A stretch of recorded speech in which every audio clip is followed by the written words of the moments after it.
Hello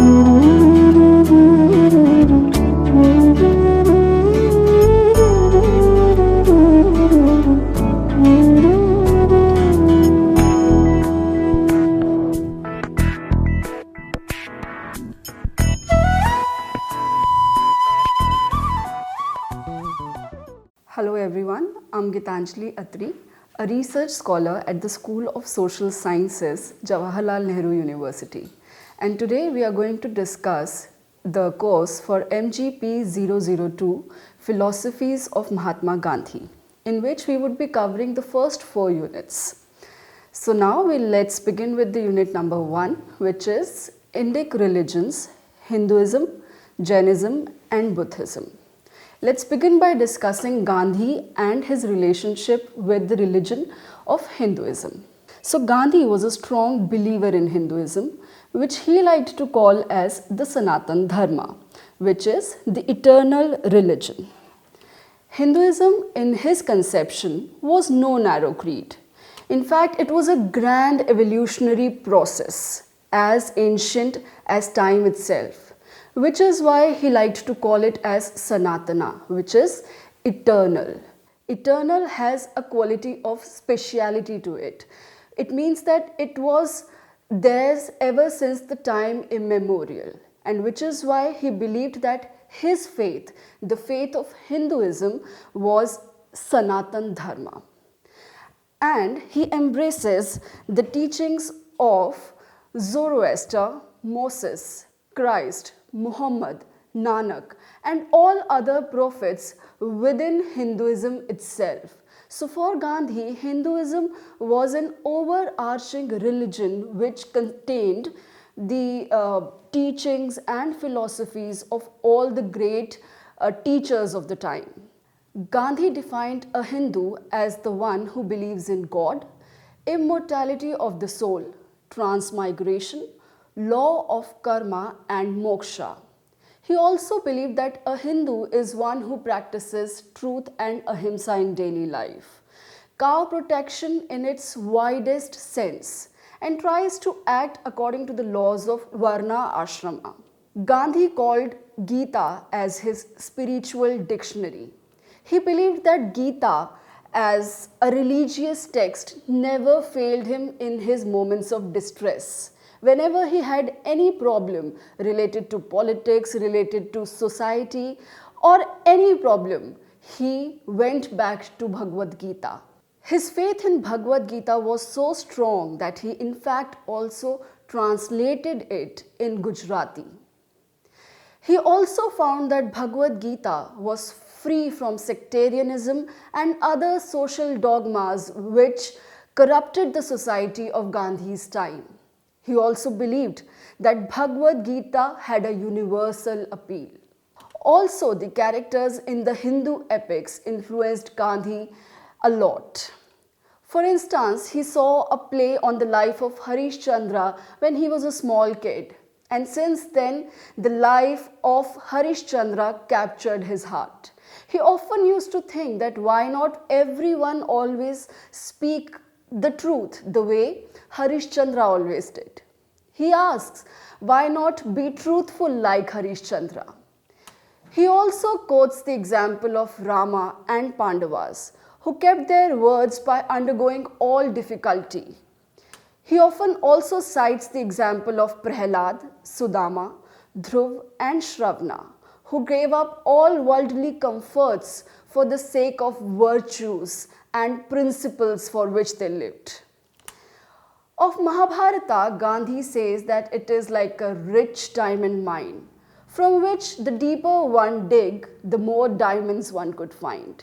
He was of the opinion that the burden of Ramayana and Mahabharata is to teach ahimsa. He has repeatedly said that both these epics tell the story of the victory of good over the evil. But on the flip side, regarding Hinduism, Gandhi's views were also iconoclastic and rebellious. He understood the Shastras from the point of view of dharma. According to him, it is possible to attain moksha or salvation even without reading the text. He also said that the Shastras are not above reason, and any Shastra which does not fit the arguments of logic, the arguments of reason, should be rejected. Gandhi also had his own views on Varna Ashrama. He believed that there are no more than four Varnas. He believed that one acquired the caste by birth. And even though one acquires the qualities and characters of other Varna, the body of an individual does not cease to belong to the particular Varna in which it was born. He expressed his desire to cleanse the Hinduism of the caste distinction, because he believed that Hinduism had sinned itself by giving sanction to untouchability. Now, moving further, let us discuss another subsection within the unit, which is Gandhi and Jainism. So, Gandhi acknowledges the influence of Jainism in his upbringing and subsequent character, subsequent career, and his entire outlook, which he believes was molded by the tenets of Jainism. Porbandar, where Gandhi was born, was a state in Gujarat where he received his early education.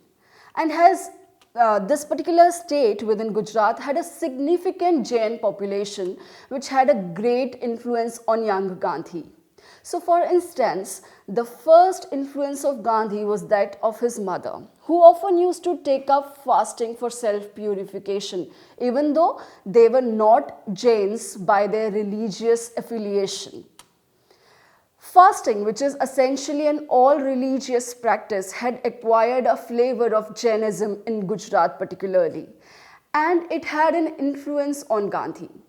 Just as the tenets of Jainism preach fasting for self-purification, the Gandhi in future would also do the same for the similar purpose, not to pressurize or influence other, but for the purpose of self-purification. And this is what he would also preach to his own followers, to practice self-restraint. And the first step that he preached in that regard would be the step of fasting. Gandhi also followed the asceticism as enjoined by the tenets of Jainism, though he did not accept people calling him an ascetic. His concept of simple living and high thinking is the one prescribed by the Jain religion itself. For the inmates of Sabarmati Ashram also, he prescribed 11 vows, out of which many are the vows of Jainism, like truth, non-violence, non-stealing, brahmacharya, and non-possession. Now, one of the aspects for which Gandhi dedicated his entire life was the aspect of ahimsa, the practice of non-violence, and that too comes from the tenets of Jainism itself. Ahimsa for Gandhi was not just a means or a way of life, but a creed and a religion and a philosophy of life for which he dedicated his entire life. Now, for instance, when the civil obedience movement turned violent in a village called Chauri Chaura, Gandhi withdrew the entire movement and stated that the people of the country were not yet ready for the principles of non-violence, but the movement should be resumed once the country gets ready for it. Gandhi defined non-violence in different contexts and circumstances, and some of them are inspired by the Jain thought process itself. For example, he said non-violence is a law of suffering. It is not a weapon of the weak. And as long as physical existence is there, perfect non-violence cannot be practiced. In his idea of non-violence, he propagated a goodwill for all forms of life. Violence, in his understanding, was not even permissible towards snakes or scorpions or other poisonous creatures. If Gandhi did not take an extreme stand on any issue, one may say that it was again a result of his inherent Jain values of Anekantavad, which does not take a rigid stand on any issue. The philosophy of Anekantavad within Jainism aims at approaching the truth with humility. and with respect to the opinion of the others. So, for example, when someone pointed out the contradiction between two statements made by Gandhiji, he always used to say that pick up the later statement, because the former statement was made according to the situations which existed earlier. And right now, when the contradiction is being pointed out, the later statement standed closer to the truth. The later statement stood closer to the truth. Also, Gandhi's theory of karma comes close to Jain perception. In Jainism, karma is both the cause and the effect. Karma is a cause for getting the past corrected and also necessary for future, so that good deeds lead to good happenings in future, as per the belief of Mahatma Gandhi. Now let's move to another subsection within the unit, which is Gandhi and Buddhism. Gandhi considered all the great religious leaders as great teachers. According to him, Buddha, Jesus and Muhammad, they were all warriors of peace in their own style, and one should enrich the heritage left by these world teachers. At a speech delivered during a public meeting in Tongo, Burma in 1929, he said, and I quote, "Gautama himself, when he saw oppression, injustice and death around him, and when he saw darkness in front of him, at the back of him, on each side of him, went out in the wilderness and remained there, praying and fasting in the search of light." Quote closed. In another speech delivered as a response to Buddhist address in Colombo in 1927, he said that the essential part of the teachings of Buddha now forms an integral part of Hinduism itself. It is impossible for Hindu India today to retrace her steps and go behind the great transformation, reformation that Gautama effected within Hinduism. Gautama was himself a Hindu of Hindus, according to Mahatma Gandhi. He was saturated with the best that was there within Hinduism, and he gave his life to some of the teachings that were buried in Vedas and which were overgrown with weeds, believed Mahatma Gandhi. Buddha never rejected Hinduism, Mahatma Gandhi believed, but he broadened its base. He gave it a new life and a new interpretation. So that would be all from the first unit. Now let us move on to the second unit, which is the Semitic religions, Judaism, Christianity and Islam.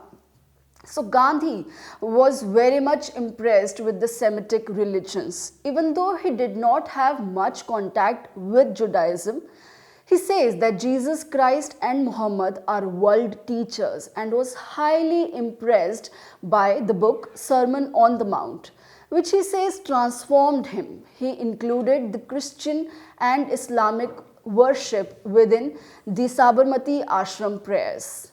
Now let us move on to the first subsection within the unit, which is Gandhi and Christianity.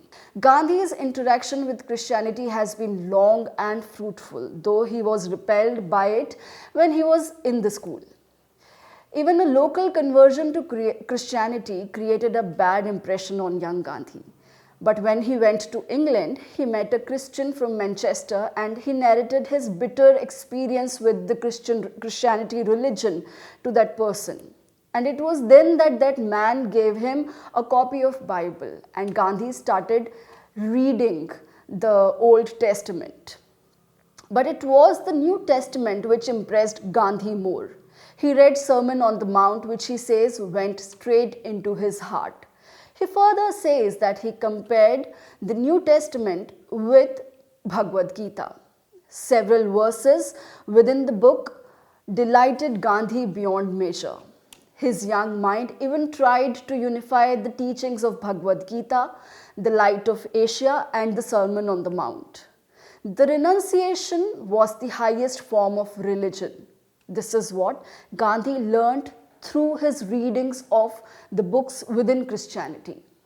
On the other hand, however, Gandhi emphasized that prayer is important, but he held that congregational worship, as it is practiced within Christianity, is not a true form of religion. Gandhi said that Jesus was a prince among politicians, a prince among passive resistors. Now moving on to another subsection, which is Gandhi and Islam. Gandhi included the kalimas as they were taught within Islam in the ashram prayers, despite the fact that it brought out an angry reaction from many of his Hindu friends. But Mahatma Gandhi was confident that there should be in us an equal reverence for all the religions.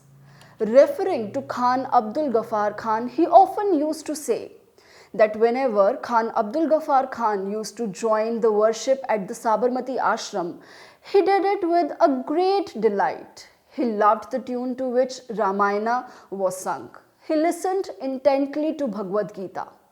His faith in Islam did not stop him from doing all of this. It was not lessened by his acts of indulging in Hindu forms of religion. Then why may a Hindu not listen to Quran with equal reverence? Asked Gandhi, and with equal adoration in his heart. So this would be all from the second unit. Now let us move to the third unit, which is Western philosophy, in which various influences on Gandhi from within the Western philosophy would be studied, in which we would deal with the Greek tradition, John Ruskin, Leo Tolstoy and Thoreau. Gandhi studied the Western authors of his interest right from Socrates and Plato. But a few thinkers who had compassion for the mankind attracted his attention the most. And today we would discuss them in detail. So for example, from the Greek tradition, Socrates appealed to Mahatma Gandhi as a satyagrahi. Plato's conception of education is seen in his approach to education also, where he stresses the right to basic education of all the individuals. John Ruskin, an eminent British art and architecture critic, influenced Mahatma Gandhi and his philosophy. Gandhi especially held Ruskin in great esteem for his book Unto This Last. Of all the books Gandhi said that he had read, this was one book which brought out an instantaneous and a practical transformation in his life. Gandhi even translated it later into Gujarati and called it Sarvodaya, which means the welfare of all. In this book, Gandhi summarizes Ruskin's idea in three main lessons. 1. The good of the individual is contained in the good of all.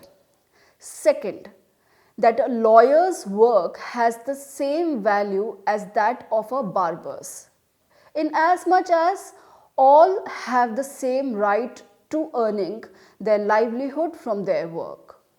And third, that the life of a labor, that is life of the tiller of a soil, and the life of a handicraftsman is worth living.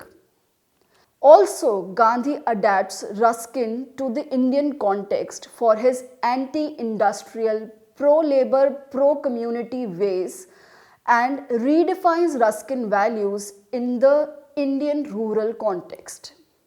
Ruskin's concern is up to the last man, and Gandhi's Sarvodaya means the welfare of all. Difference only is in the sequential aspect, but spiritually the two are absolutely the same. Elizabeth T. McCollin, in her scholarly work Ruskin and Gandhi, says that Ruskin can be easily called the father of Gandhian economic thought. McLaughlin states that Ruskin influenced Gandhi's conception of soul force as a substitute for physical force.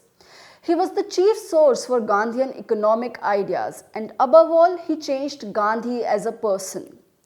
This is far more than an exerting influence. The suddenness of the change that Ruskin and his ideas brought within Gandhi was similar to an instantaneous religious conversion, as Gandhi himself points out in his autobiography. Similarly, Leo Tolstoy, a Russian thinker, and his philosophies of social and divine conception of life, universal sympathy and love, rejection of force and violence in all forms, rejection of private property, and the principle of non-violence had a major impact on Mahatma Gandhi. But the influence of American anarchist H.T. Thoreau remains the most debated one when it comes to his influence over Mahatma Gandhi. Why? Because on one hand, the Western writers commenting upon the influence of Thoreau over Gandhi like to believe that Gandhi's practices of civil disobedience were influenced by Thoreau. On the other hand, Gandhi himself denies any such influences in his autobiography, though not completely. Gandhi, in many of his letters, makes it clear that he had adopted the method of civil disobedience even before he read Thoreau. But after reading Thoreau, his ideas were underlined, fortified, and justified, and his belief in non-violence became even more entrenched. So this would be all from the third unit. Now let us move on to unit number 4, which is Eastern philosophy. In this we would discuss the influence of Vedanta, Bhakti movement, Kabir, Tulsidas, Vaishnavism and Anasakti yoga on Mahatma Gandhi. So after his early Western education, Mahatma Gandhi started facing a lot of crisis after crisis in his political life. And this is what made him turn towards religion for solace. Even though Hinduism was deeply enshrined in his mind, he had no hesitation in exploring further the tenets of several other religions. Within Hinduism, the Vedic literature, including the Upanishads, the Vedantas, Brahma Sutras of Vyas, Advaita Vedanta, and the theory of Vishishta Dvaita and Dvaita had a great influence of Gandhi.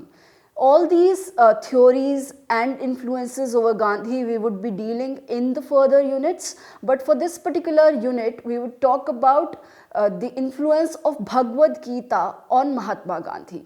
So within these other influences comes the influence of the Bhakti movement, which also had a great impact on the social and religious reforms initiated by Mahatma Gandhi. He was greatly influenced by Bhakti saints like Kabir, and Sufi sects also guided Mahatma Gandhi's own religious philosophies, as did Tulsidas' idea of formless Rama and various schools within Vaishnavism.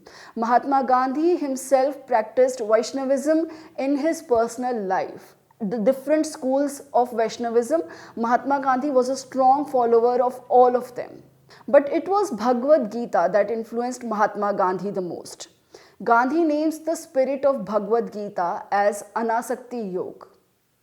The word Anasakti Yoga is not to be found in any ancient text on yoga. Patanjali, who is held today as the authority of the ancient school of yoga, does not use the word Anasakti Yoga anywhere. Gandhi, who held the Gita in such a high esteem that it inspired his thought, his work throughout his life. He wanted the message of Gita to reach to the common man, and as a result of his desire, he published Anasakti Yoga. The driving force behind the translation into Gujarati was to give this great work for the benefit of the ordinary people like women, commercial classes, and the downtrodden sections of the Gujarati population.